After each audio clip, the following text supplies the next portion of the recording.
Bismillahirrahmanirrahim. Assalamualaikum warahmatullahi wabarakatuh. Perkenalkan, nama saya Vera Agustina, mahasiswi Pasca Sarjana PAI semester 3 Universitas Fatmawati Soekarno Bengkulu. Baiklah, di sini saya akan membahas tentang materi PAI bab 6 kelas 10 semester 2, yaitu tentang Quran Surah Al-Isra ayat ke-32 serta larangan melakukan pergaulan bebas dan perbuatan zina. Kita akan masuk kepada pembahasan materi. Quran Surah Al-Isra ayat ke-32 berbunyi, A'udzubillahi minasyaitonirrajim, Bismillahirrahmanirrahim.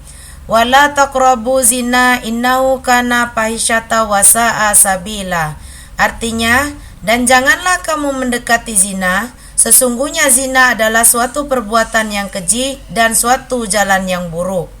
Selanjutnya kita akan membahas tentang hukum bacaan tajwid pada Quran Surah Al-Isra ayat ke-32. Lafal wala, hukum bacaannya adalah matobi'i, di mana harokat fathah yang diikuti huruf alif. Lafal taqrabu, hukum bacaannya qalqalah sugro, huruf qaf berharokat sukun di tengah kata atau kalimat. Taqrabu zina, yaitu alif lam syamsiyah, alif lam mati yang bertemu dengan salah satu huruf syamsiyah dibaca lebur sehingga bunyi al tidak dibaca. Fahisyata wasa'a, yaitu hukum bacaannya adalah idgham biguna, huruf la berharokat fathah tanwin bertemu dengan huruf wawu. Sabila, yaitu mad iwad, fathah tanwin pada akhir kata jika waqaf dibaca mad sehingga harokat tanwin tidak lagi dibunyikan. Selanjutnya kita akan menjelaskan tentang arti dari Al-Isra ayat ke-32. Wala, yaitu dan janganlah. Taqrabu, artinya kamu mendekati. Az-zina, yaitu zina. Innahu, zina itu sungguh. Kana, suatu perbuatan. Fahisyata, yang keji. Wasa'a, dan yang buruk. Sabila, jalan. Langsung kita masuk kepada pengertian perbuatan zina.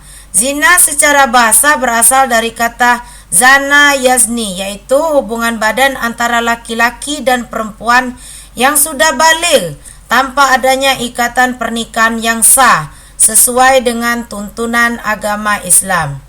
Selanjutnya kita masuk pada hukum bagi pelaku zina. Digolongkan menjadi 3, yaitu hukuman pelaku zina muhsan, hukuman pelaku zina ghairu muhsan, dan hukuman pelaku zina menurut undang-undang dalam KUHP. Hukuman pelaku zina muhsan. Arti zina muhsan yaitu perbuatan zina yang dilakukan oleh laki-laki dan perempuan yang sama-sama sudah menikah. Hukumannya, yang pertama, hukuman dera atau cambuk sebanyak 100 kali. Yang kedua, hukuman rajam, yakni hukuman mati dengan cara dilempari batu atau sejenisnya. Selanjutnya, hukuman bagi pelaku zina ghairu muhsan. Zina ghairu muhsan artinya perbuatan zina dilakukan oleh perempuan dan laki-laki yang belum menikah. Hukumannya, yang pertama, apabila pelaku zina ghairu muhsan adalah gadis dan perjaka, maka hukumannya adalah dera atau cambuk 100 kali, kemudian diasingkan dari wilayah tempat tinggalnya. Yang kedua, apabila pelaku zina ghairu muhsan adalah janda dan duda, maka hukumannya adalah dera 100 kali dan hukum rajam hingga meninggal dunia. Selanjutnya, hukum pelaku zina dalam KUHP. Dalam pasal 284 KUHP, pelaku perbuatan zina diancam 9 bulan penjara. KUHP menganggap bahwa hubungan badan antara laki-laki dan perempuan di luar pernikahan adalah zina. Penerapan hukuman zina dalam Islam yakni jika memenuhi unsur. Yang pertama, perzinahan dilakukan di luar hubungan perkawinan yang sah dan disengaja Kemudian pelakunya adalah mukhalaf, dilakukan secara sadar tanpa paksaan. Yang keempat, terdapat bukti dalam terjadi perzinahan. Kemudian bagaimana bukti terjadi perzinahan? Apa syaratnya? Pertama, harus ada saksi. Yang kedua, harus ada pengakuan. Saksi terdiri dari 4 saksi. Menurut ijtima ulama, saksi dalam tindak pidana zina haruslah 4 orang. Laki-laki, Islam, baligh, berakal, hifzun, dapat berbicara, bisa melihat, adil. 1 orang saksi laki-laki dapat digantikan dengan 2 orang perempuan. Kemudian pengakuan. Menurut Imam Malik dan Imam Syafi'i, satu kali pengakuan itu sudah cukup. Tapi menurut Imam Abu Hanifah harus mengaku sebanyak 4 kali pengakuan.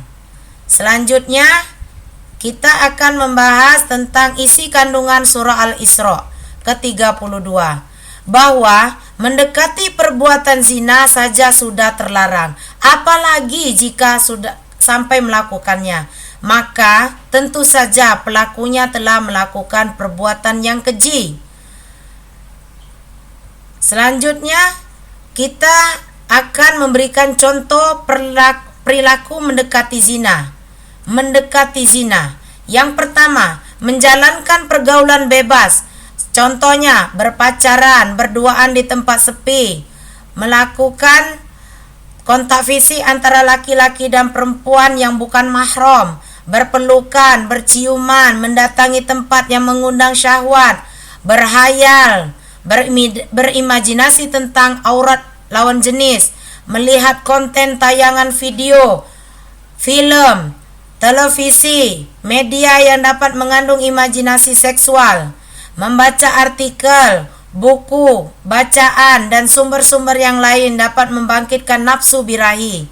Yang terakhir, mengenakan pakaian yang tidak menutup aurat.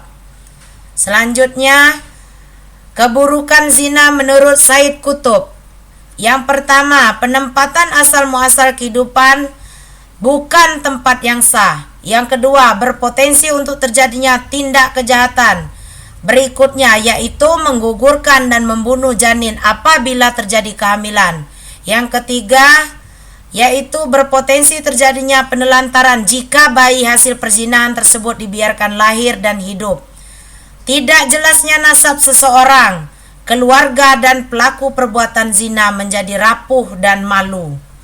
Demikianlah pembahasan saya pada kali ini, yaitu materi tentang Quran Surah Al-Isra ayat ke-32 dan larangan melakukan perbuatan zina. Semoga bermanfaat. Mohon maaf jika ada kesalahan. Saya akhiri. Wassalamualaikum warahmatullahi wabarakatuh.